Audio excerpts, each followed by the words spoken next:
Welcome to the Nonprofit Podcast Network. Our purpose and passion are simple: to highlight the incredible nonprofits that make our communities stronger.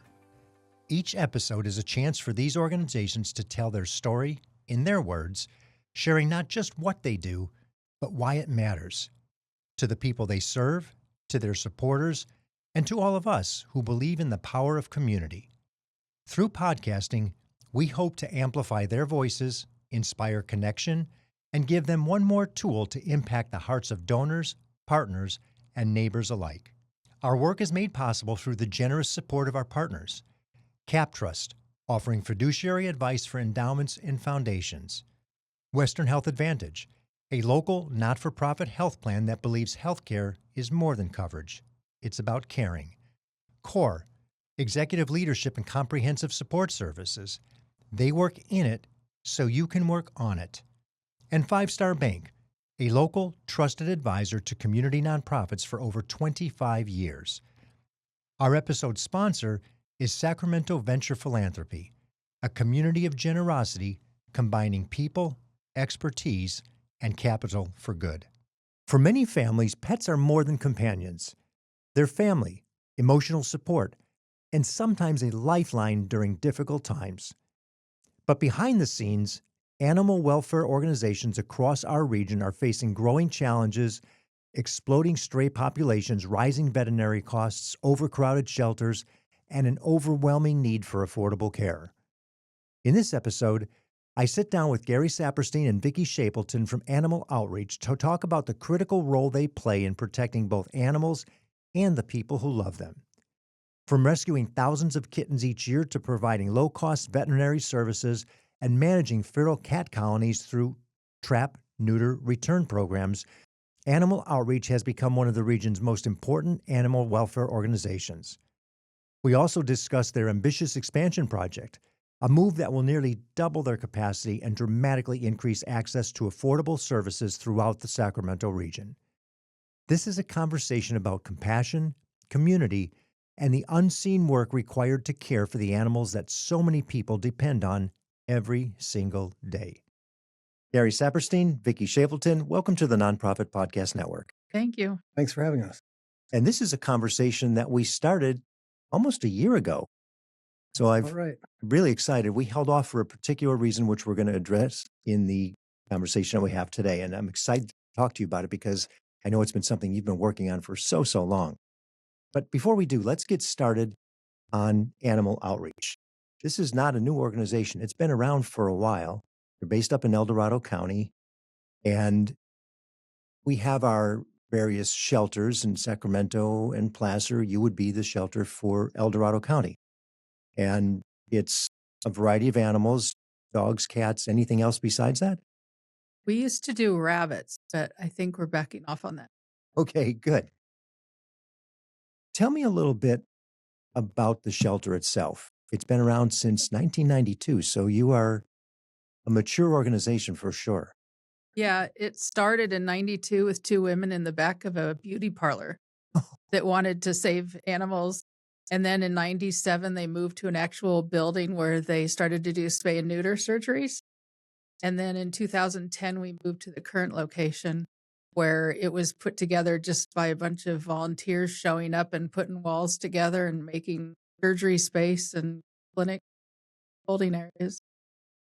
Thank goodness. That is I can see it's a strip center with a little beauty shop and people are bringing animals in. Yeah. They did it in the back of the parlor. Yep. So you get your hair, nails, and animal taken care of, right? Right. Garry, anything to add? No, it's just that we're probably one of the more important organizations for the animal welfare. We spay neutered about 7,500 animals in a year. We've adopted out and rescued over 1,600 cats. We do a lot of good. How did you get involved with the organization? Because you were a tech guy, right? Oh, yeah. I was a tech guy for many years. And I retired, and about 3 years after retirement, I started looking around and started fostering with Animal Outreach. Started volunteering on adoptions and got asked to join the board. And now you're board chair. Now I'm board president. Lucky. Lucky you. Well, And debatable. Vickie, how about yourself? I retired early to take care of my parents that needed some help, and took care of my dad and everything. And then after they passed, I didn't go back to work. And same thing, I'm not going to just sit around the house and do anything. So I looked around, and I've always loved animals, so it was just a great fit. And if I'm not mistaken, when we had our original conversation, there were animals crawling all over you at the time. How Yeah. many animals do you have? I have 5 cats and 1 dog. Okay. I remember there was more than the average. Well, I also foster cats, so I usually have at least about a dozen running around the house. Okay. In terms of the organization itself, who is it you primarily serve? And I mean that on both ways. Is it dogs? Is it cats? And what kind of people do you work with? I mean, we help anyone that comes to us for services, but we are an affordable, low cost vet clinic. So a lot of the lower income or people that need assistance do come to us, but we help anyone in the community, especially like for the dental care. We're significantly less than a lot of places, so a lot of people that can't even afford to do those kind of services come to us. But yeah, spay, neuter, vaccination, all of that. But yeah, we just help anyone that needs it. And then it really is more a service for the pet to be taken care of. Spay, neuter, health, well-being of the animal, correct? Right, right. And do we see more dogs or cats? Well, we do the vet clinic services for dogs and cats, and then we do rescue and adoption of cats. Okay. So we, people that find cats, rescue cats, like the first 3 weeks in April, we took in 80 kittens that So people that'd be April of found. 2026, this year that This we're month. recording it. Yeah. You took in 80? 80 in 3 kittens? weeks of people that just found, rescue, tried to save, and some of them are in, horrible conditions. They have illnesses or injuries, and they come to us for help. And so we take them in and we give them all the vet services, put them in foster care until they're old enough for adoption. My goodness. Yeah. That seems like a lot to me. Is that a lot, relatively speaking? It is, but during kitten season, which is typically March through October, we get a lot of requests of people coming in. And that's part of the reason why we're expanding, because there are times toward mid to late summer where we can't take any in. We're completely maxed out. All of our fosters are full. We don't have any cage space, and we have to stop taking animals in. And that's something we just absolutely hate to do. When you have people that pull up and they have a litter of kittens in a box and we can't help them, and that just breaks our heart. Oh, I can only imagine. I didn't know there was a kitten season, to be Yeah. honest. There with is, you. yeah. It used to be 1, now it's 2. We used to have 1 wave in early spring. Now we get second waves. And so that's the cat side of things. How about the dog side? People come to us for clinic services for the dogs. And so we do, spay, neuter, vaccinations, dental work for Okay. dogs. And after we expand, we hoping to expand those services to be able to offer. And these are necessary services that anybody would do for preventative maintenance, basically, Yeah. on illnesses and teeth cleaning and imagine you have services where there are injuries or somebody can't take care of a particular situation for the vet because they can't afford it, right? Yeah. And we actually have an outreach program where we do a lot for the unhoused or very low income people, that we'll go out and try to provide those services for free, or work with the El Dorado Humane Society to provide free services for them, because a lot of them, they just can't afford that. And Mhm. we want to make sure that they're cared for, because a lot of times this is their family. I was going to say the pet Yeah. for somebody who's unhoused and even not, senior, somebody who's isolated, fixed income, doesn't get out a lot. The pet is their family. Right, right. And they will suffer the consequence themselves before they'll let the pet suffer in many cases, if they can. Right, right. And we also have a program where we do TNR, trap-neuter-return. Where Okay. we have various groups that manage colonies. businesses, homes, construction sites, and they'll go and they'll trap the cats that are there, bring them in the mornings, they get their spay or neuter, and then the next day they go back to where they came from. I remember this in the conversation we had earlier. What a significant value that is, because the animals actually do have a preventative element to them in terms of rodents, and the cat colonies do have a value. However, if they're not spayed and neutered, they can get out of control, and then you have a situation. Yeah, which actually last year I had someone call me and they said, we have these 4 community cats that just live in the neighborhood. I feed them and I really enjoy it.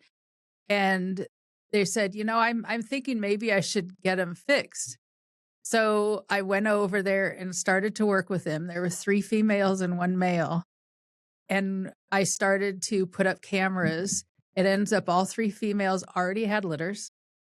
And so I started trapping and we got all 4 adults fixed. And I ended up finding 15 kittens.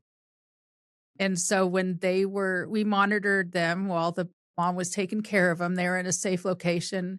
And then when they were old enough, we trapped them and found them good homes. But so they had 4 and then 15 kittens. If we hadn't gotten them and got them fixed, the little kittens can have another litter at 4 months of age. Oh my gosh. So by the end of the year, I estimated there would have been about 45 kittens in the neighborhood. And so it's really important, that we help these people that just have the stray cats, whether it's providing a service or just a friendly neighborhood cat, and try to keep the population. The way that virally grows, metrically grows, that's just one little home that Right. you had and that you found that brought it to your attention. Whereas how many of those are there? Right. And we have colonies where there's upwards of 100 cats. Oh my in the gosh. colony. Once they get them fixed, somebody else brings another one in, abandons a cat, and it all starts over. Right. It's never ending. So I can see that this is a very sustainable operation because we're never going to end. During the height of season, we have a 6 to 8 week waiting list. It's not longer. Yeah. To get people in there to get Okay. work done. And one of the values that you bring to the community is the cost of the service, which is substantially reduced from what might be through a vet or a Yeah. Yeah. Because commercial of the clinic. because of the donations we get, the funding we get, grants, it lets us help. Yeah. It's key. Well, and I think it's necessary that people understand this has to happen. Oh, it does. There has to be an outlet. Otherwise, it will run rampant. And we'll have all sorts of situations, not to mention the catastrophic part of that, where it can become diseased, situations where it really impacts the humans around the animal life too. Yeah. And we get no funding from the county or state or anyone. So we're all from the donation service we provide. And we're very conscious to keep the prices as low as possible just so we can maintain existence. Mm-hmm. So donations are just part of it. And we're going to get to that funding part in just a second. But I want to ask you, what is the most popular program that you provide? Where do you see the most demand? Spay neuter. Yeah, the spay neuter and the low cost dental. Okay. Well, I'm actually glad to hear that. There's an awareness from the community at large to know that they got to get their animals, spayed or neutered to prevent multiplicity of something they don't want. Well, and a lot of the spay neuters that we do are actually kittens that are surrendered to us, put out in foster. And we'll touch on that in just a second as well, because this is the next question. Perfect segue. There you go. People you collaborate with. Who do you find that you work with in the community and supports the organization to the degree to keep it functioning as it does? The donors or the people that bring in the cats? And not so much the bring in, but the other organizations, other entities that you may work with. Probably the biggest partnership we have is with the Eldorado Okay. and the low income and Unhoused. They've got coupons that they take out Great. and to do spay neuters and vaccinations. We do a little bit of work with Foothill Hog Rescue, hog side with them. That's pretty much it. we'll take in animals from shelters when we have none. And I'm wondering, do the homeless shelters and or any of the food banks, are they aware of you? So when they see people come in with maybe a dog that's been injured or is limping or something like that? Yeah, we have a new person that does our community outreach. And what we found out is when we started to help them, you have to build up a relationship and they have to trust you to let them so we can take their pet and get it fixed. So there was a time where we just were building that relationship. Now they know us, they're familiar with us. So we provide the services to them. And we also give food to their food closet for their pets. So people that need food, Great. feed Yeah. them. I figured that had to be happening. And those are the Yeah. things we want to see from the organizations we speak with, because it's so easy. If you're not aware, you don't know. And that service may be there to the benefit of somebody who could really use it. So that's great to hear. And then you have these adoption centers as well, right? And we have With a commercial entity? one here in Citrus Heights. PetSmart actually donates space for us to do adoption. They let us keep all of the funding from adoptions and give us supplies, as well as at the end of the quarter, we go through and we do reconciliation, and they give us a little bit of a bonus, all the animals. Well, that's great to So hear. it's a huge lift. And we have another PetSmart on Bidwell. Awesome, sure. And we also have a new one that we opened up last year at Petco.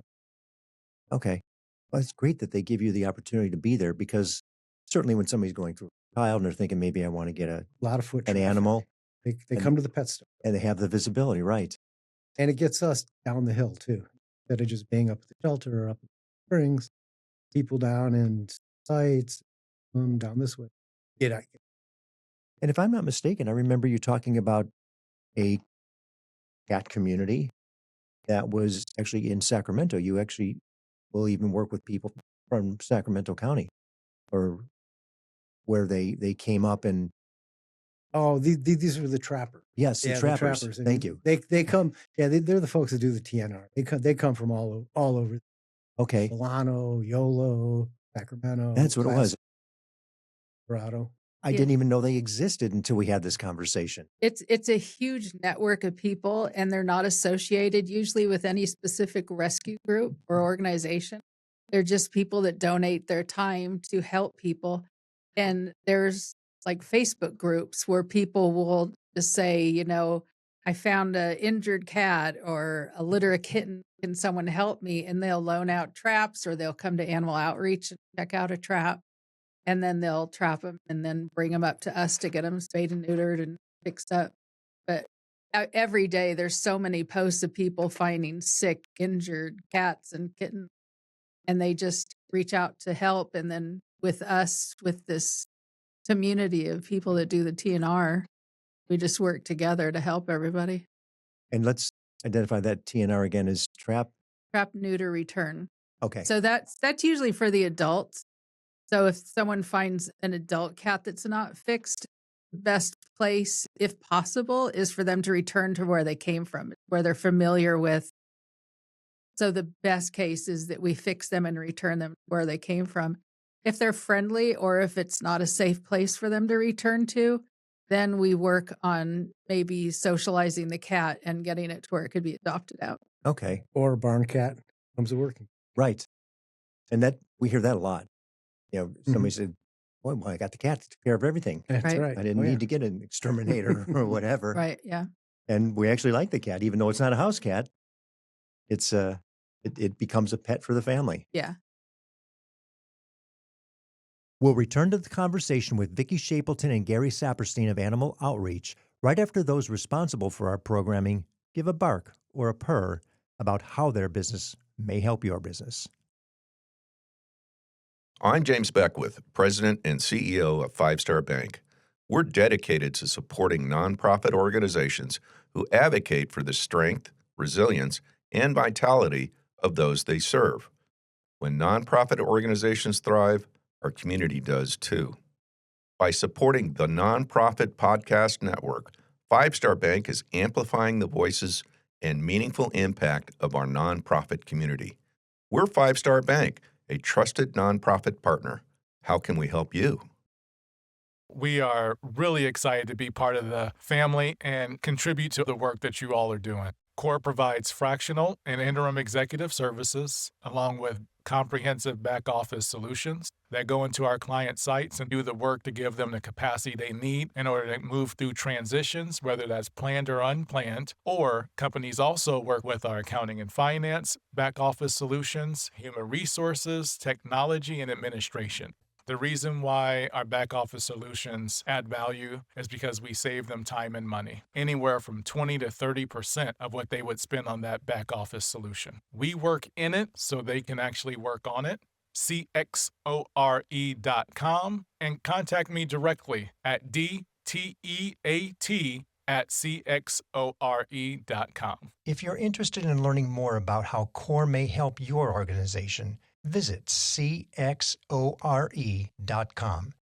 Hello, this is Scott Thomas with Cap Trust in our Sacramento office. I specialize in working with local nonprofits and associations. Annually, we survey private and public nonprofit organizations across the country to better understand challenges they see in today's environment. In our more recent survey, we heard concerns about proper board governance, mission-aligned investment, and how to implement alternative investments. If you would like a copy of the survey or to discuss your organization, look me up, Scott Thomas at captrust.com. I'm thrilled to have Western Health Advantage partnering with us as they do so much to support so many nonprofit agencies in our community. As a truly local health plan, you'll find individual and family options, employer options, plans for CalPERS and Medicare Advantage. From medical services to pharmacy, health and wellness support, as well as behavioral health care, Western Health Advantage has a plan that fits what you need. As an employer, for profit or nonprofit business, individual or family, you can find more at westernhealth.com. Hi, I'm Brad Squires, CEO of Sacramento Venture Philanthropy. For more than a decade, SVP has brought together local donors, business leaders, and nonprofit changemakers to do philanthropy differently. Through pooled funding, hands-on mentorship, and programs like Fast Pitch and 100X, SVP helps nonprofits build real, long-term capacity, not just short-term solutions. If you're looking to go beyond writing the check and want to use your experience, your voice, your leadership to create a lasting impact and have a lot of fun doing it, now is the time to join SVP. Learn more about becoming a partner at svpsacramento.org. So, trap-neuter-return is another part of the service that you provide. Now, we talked a little bit about funding. We just scratched the surface that donors are really supporting a lot of what you do. How are you funded? Is it all donor-based? About half of our revenue comes from services, Okay. and the other half comes from grants, donations, in-kind donations, folks that donate goods for us. And it's a community-based service. Mm-hmm. We depend on everybody to help keep this moving. And you've been growing rapidly, and we're about to talk about something that's really exciting, which has caused us to delay the episode in the first place. And you're working with what, about $1.5 million, $1.4 million budget? 1.4. Okay. Budget's about 1.4 last. Okay. And we're at the point where it's our inflection. We can either keep going and keep serving more or fall back a little. Well, you've got a commitment that you're making here now that, let's address. That's the funding part of it. The question we would usually ask here is, vision. What's the vision? If money were no object, what would you do? And while money is a bit of an object in this case, but your vision is coming to reality, right? It is. And that's back to where I was talking about how a lot of times people come to us and we can't take in anymore, or people have to wait months for services. And that was just something that we don't want to have to do because we're providing a service. And so in December, we bought a new building, which was a huge step. Congratulations. It's so our current space is 5,400 square feet. The new building is 11,000 square feet. So we're starting our remodel in a month, and we're going to be designing it. Well, it's already designed. We have the floor plan all designed, and we'll have 2 full surgery suites so we can hire an additional veterinarian. And it'll allow us to not only expand our services, but increase the capacity of what we're able to provide. And it's also going to add more that we need for providing good service. We're going to put in a full x-ray system. We've got a full dental suite. We'll have 4 different quarantine rooms now where we much better segregate the second. And we'll have twice as much holding capacity animals that we're getting right Oh, that's a win-win all the way all around. Yeah. And how many vets do you actually have on premise or will have on premise? We have 1 full-time vet and we have 4 part-time come in. Okay. When we need it. The goal is we're putting in 2 surgical and we're going to hire a second. Okay. How many people do you employ totally? We have 23 employees Okay. and then about, 350 volunteers. Yeah. That's a lot of people. Wow, we couldn't exist without them. Yeah. I mean, they're the life. They're the ones that do all the clustering. They come in and do the cleanings of the shelter. They help out in the clinic, work at the store. And they're ambassadors. So let's even take it a bit beyond the new facility. It gets built, and I know what's going to happen. You're going to have it there for 2 or 3 years, and you say, "Oh my God, we could use more." I'm already looking at the building. So, as a vision, what would it look like if it was an unlimited budget? What could you do? What could be different? I know we've also talked about a future. It'd be great to expand down towards Sacramento and have a satellite location that's easier for people in the Yolo, Sacramento, Placer counties be able to access our service. Back to the reality today of where you are with everything and facility. Is there a capital campaign that's now underway or about to be? We've been starting that since last year, and Okay. we're just doing everything we can, trying to find ways to raise money, fundraise. I mean, everything from bingo to, and Cheesecake, cookies, yeah, events. and grants. I've become a grant writer that I didn't know I'd be able to do. And just everything we can, because we just need to raise money for the remodel of the building. We took Mhm. out a loan for the purchase, but we need to be able to build the clinic, everything inside of it. And our build out cost is going to be somewhere around $2.5 million. Okay. It's not an insignificant. No. Well, and that's important. This is giving us the opportunity to tell the community and the listeners, this is what we need. This is what needs to happen in order to get that complete. You've got a lease for the facility now, well on your way, and it's a matter of building it out. Is there a timeline or expectation that you have, at least ideally? We're hoping to break ground next month. And then if all goes well, we can open the first phase in January. Oh, that would be Sure. awesome, of 2027. Well, as you do, we'll be sure to put it in the newsletter and get some pictures of, congratulations, we made it. Here we Yeah. are. You'll hear about it. Oh, I We're know. gonna- In terms of your fundraising as well, I'm sure you participate with some of the like Big Day of Giving and anything you can up in the county. There's Big Day of Giving, which is going on now. And then there's the donation event in November. I'm not sure what the name of it. Is that a regular? The early giving for giving comes up in November. And we have various fundraisers. Okay. Is there any one particular thing that you do that is most significant? We have a fall fundraiser that's kind of like a brunch where we do, auctions and silent auctions. The familiar? Yeah, the familiar stuff. But Right. I mean, we just look out for anything that we can. There's a lot of companies that'll allow you to have an event sponsored, like a restaurant or something. They'll give you a portion of it. Yeah. We have a new online auction and it's various pieces of art pieces that have been donated by local artists. Whole group of wooden figurines that have been cut by one group In Uh, animal shapes? cat Okay. shape, cat and dog shapes, and they've been painted and done up by various artists that are going. Okay, neat.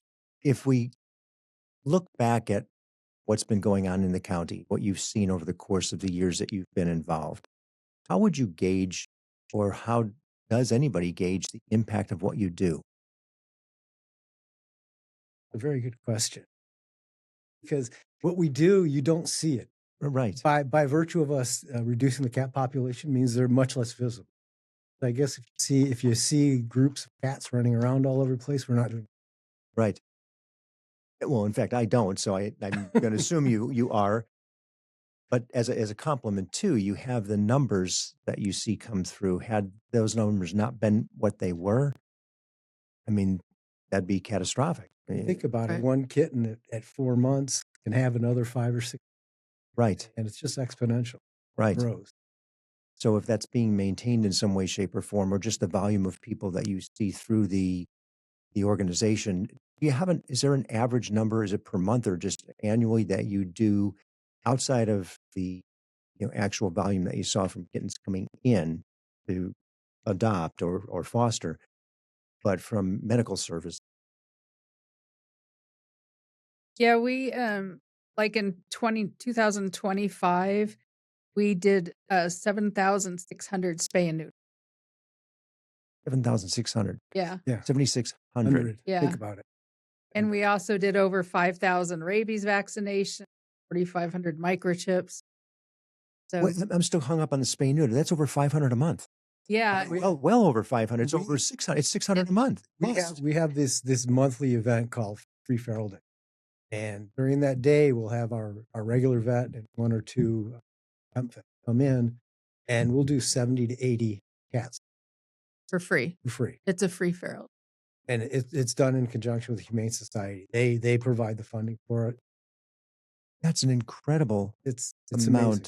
Well, there's the impact right there. Oh, it's Just crazy in terms to of what see. you do.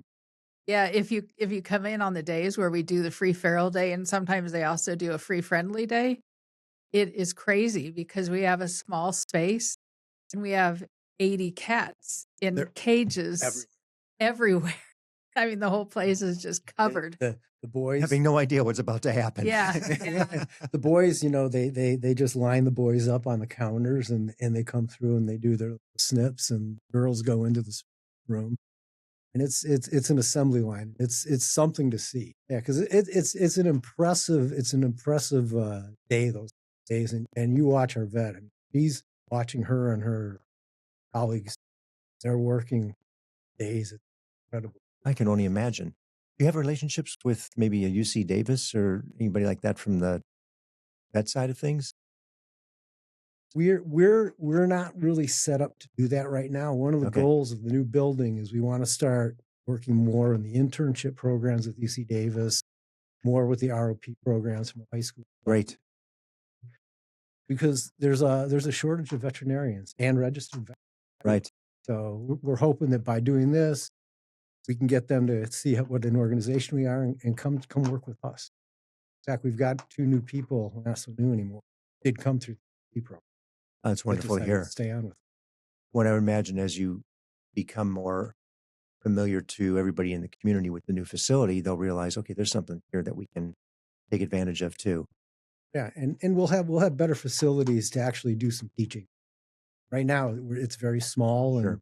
and when the vet's busy, I mean, she can barely move her elbows. Yeah, so that's going to be fabulous to get that almost double the square footage. Yeah. Excited about that. I can only imagine. Running a nonprofit, as you know well, is not an easy. It's not an easy gig. No. It's tough, and not only from the financial standpoint of it, but also there's an awareness of the impact that you have on the communities that you serve. You cannot get away from seeing an animal wherever you happen to be, so it's going to remind you of work. If you're on your vacation, you see a couple of strays, and it's like, Yeah. oh, When I travel, I do a lot of traveling. I always make a point to go visit the local shelters. We were in South Korea. I met this woman who had a little booth, a little outreach, and I was talking to her, and she invited me to go see her little rescue. It was interesting to see how similar. yeah. Well, and to think we tend to be myopic in the United States that we're the only ones doing this sort of Oh, a no. thing, but it exists everywhere. One of our previous board members, she worked on Guam, and she worked with the local feral dogs. Apparently, from all the servicemen that came over, they were like, Okay. And we came back to the States, go back to working the rest. Oh, fantastic.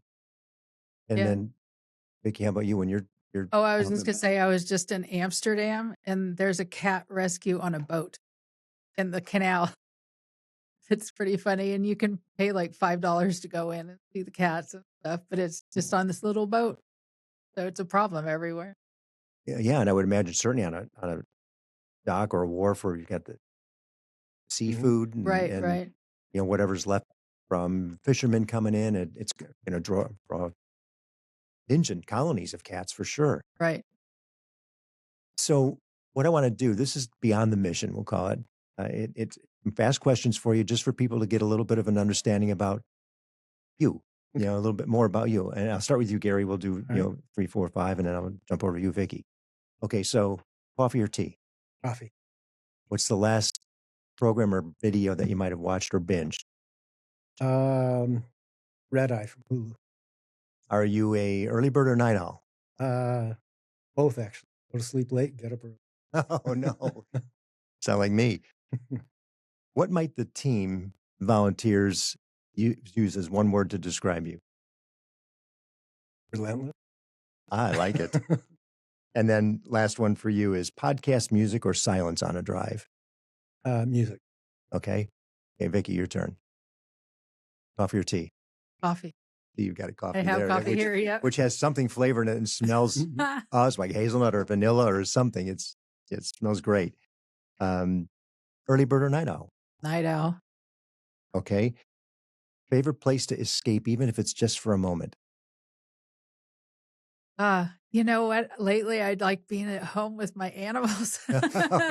This is supposed to be the escape from that. I know, but I get to play with foster kittens that are so adorable. I love it. Is there a hobby, if you were to say the thing I like to do most is? I am really into art. I like Okay. painting. I used to do a lot of sculpting. And then how about something people would be surprised to learn about you? Ooh, that's a tough one. The year we boycotted the Olympics, I was on the.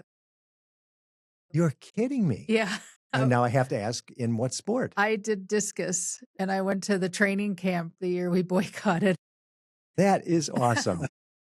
That's a fun little fact that Yeah. you're right. Most people probably aren't going to know. Yeah. Well, thank you for that. That was fun with both of you because I haven't done this yet with two people. In terms of the organization, if somebody wants to support the organization, what's the best way for them to learn and get to you? Our website, which is animaloutreach.net. That would be the best way. That has all the information about us. We're also active on Facebook and Instagram.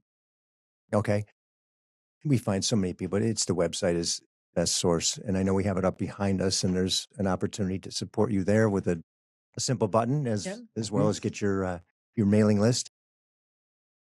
I am so excited for you because we held off on this because we wanted to wait until you had a little more information about the building. And I remember maybe 6 weeks ago, I get this email. Look, we have renderings. Yeah. We're there. Yes, Yeah. yes, we are here. And Yeah. and you're there. I mean, this is progress. It's so neat to see. And you guys have been working on it for so long that It's a year and a half in the making. Right. We started looking 18 months ago. Took us a year just. and that first step now is coming to fruition to where you see it. And you're talking breaking ground and getting started on the facility. For all your people, I'm sure it's exciting for the employees, for the volunteers. I mean, look at the space that you have to work with, and the ability to accommodate more people is going to be that much easier to do more work. And We'll have many more resources now to meet our mission. We'll do what we need to do, and maybe even branch out into new areas. and knowing that you are a low cost provider for those who can't afford the traditional vet and or clinic or whatever it may be, just makes it that much more important because in the environment we're in today, they love their animals, and we don't want to see somebody sacrificing their own health or well-being because they have to pay for whatever it may be that the animal needs. We have surrenders now. People can't afford for the medical bills, and some are even having a tough time with the food. Yeah, that's sad to hear. Yes, as much as we can help them. well, what you're doing for El Dorado County and for the greater region, especially with the DNR, which again, news to me, and I'm sure to many people who are listening, that there was that much need for these colonies to be managed. But it's a wonderful service. And now that you've got all this activity going on, I wish you the greatest and continued success with what you're doing. Thank you so much for what you're doing. And, now let's go make something better. Thank you for having us. Yeah, thank you very much. Thank you for listening to the Nonprofit Podcast Network. We hope today's episode inspired you and gave you a deeper look into the work of our local nonprofits. If you believe in our mission to amplify their voices, please take a moment to leave us a positive review and share this episode with a friend. It helps more people discover the incredible work happening in our community. Don't miss future episodes. Subscribe to our weekly updates and monthly newsletter at nonprofpod.com. And if you're a part of a nonprofit that would like to be featured, we'd love to hear from you. Just visit the Guest tab on our website. The Nonprofit Podcast Network is recorded and produced at Hear Me Now Studio with generous support from our partners, CapTrust, fiduciary advice for endowments and foundations, online at captrust.com. Western Health Advantage, local care with community impact. Find the plan that fits at westernhealth.com. CORE, executive leadership and comprehensive support services. Visit cxore.com. And 5 Star Bank, a local trusted advisor to community nonprofits for over 25 years.